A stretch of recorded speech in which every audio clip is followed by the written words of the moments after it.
நீங்க டாய்லெட் போயிட்டு வந்த பிறகு வாய் கொப்பளிக்கணும். ஏன் தெரியுமா? இந்த காலத்துல இதை யாரும் கேர் பண்ணிக்கலனாலும் மலம் சிறுநீர் கழிப்பதற்கு பண்டைய காலத்துல ரூல்ஸ் அண்ட் ரெகுலேஷன் வச்சிருந்திருக்காங்க.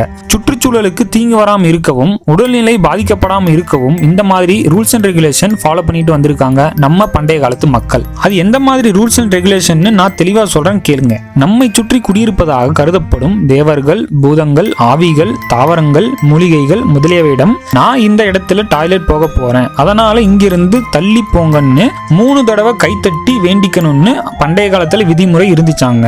இந்த காலத்துல மாடர்ன் டாய்லெட் வந்ததுக்கு அப்புறம் இந்த மாதிரி ரூல்ஸ் அண்ட் ரெகுலேஷன் ஃபாலோ பண்றது இல்லைங்க.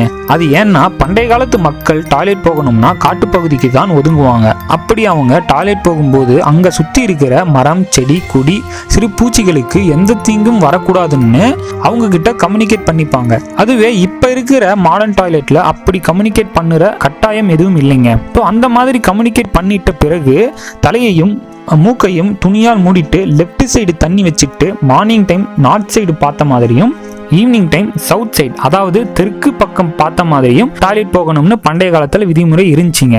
நீங்க ஃபாலோ பண்ணலான்ற தாட் வந்தாலும் இந்த விதிமுறையை கேட்டா நீங்க நம்ப மாட்டீங்க. அது என்னன்னா டாய்லெட் போனதுக்கு பிறகு வாய் கொப்பளிக்க வேணும்னு ஒரு விதிமுறை இருந்திருக்குங்க. இந்த விதிமுறையை இப்ப இருக்கிற அறிவியல் விஞ்ஞானிகள் இது பாதுகாப்பானது உண்மைன்னு ப்ரூவ் பண்ணி இருக்காங்க. நம்ம எல்லாருக்கும் தெரிஞ்ச மாதிரி மலம் சிறுநீர்ல பாக்டீரியா இருக்குங்க. குடல்ல இருந்து மலம் சிறுநீர் வெளியே வரும்போது துர்நாற்றம் அதாவது பேட் ஸ்மெல் மேல் நோக்கி வருவது வழக்கம். அப்போ நோயணுக்களும் பேட் ஸ்மெல்லும் பரவும். இதை சுத்தப்படுத்த தான் வாய் கொப்பளிக்கும் முறையை ஃபாலோ பண்ணிட்டு வந்திருக்காங்க. இந்த முறையை ஃபாலோ பண்ணலன்னா நாற்றத்தையும் நோயணுக்களையும் சேர்த்து வச்சுக்க வாய்ப்பு இருக்குங்க. ஓகே ஃப்ரெண்ட்ஸ், இந்த இன்ஃபர்மேஷன் உங்களுக்கு யூஸ்ஃபுல்லா இருந்தா மறக்காம லைக் பண்ண மறந்துடாதீங்க. நீங்க கொடுக்குற லைக்ஸ் மூலமா இந்த வீடியோ 4 பேருக்கு ஷேர் ஆகி யூஸ்ஃபுல்லாக நிறைய சான்ஸ் இருக்குங்க. இந்த மாதிரி யூஸ்ஃபுல்லான வீடியோ கண்டினியூவா வேணும்னு ஆசைப்பட்டீங்கன்னா மறக்காம நம்ம லைட்டா பேசி சேனலை சப்ஸ்கிரைப் பண்ண மறந்துடாதீங்க. வாழ்க வளமுடன்.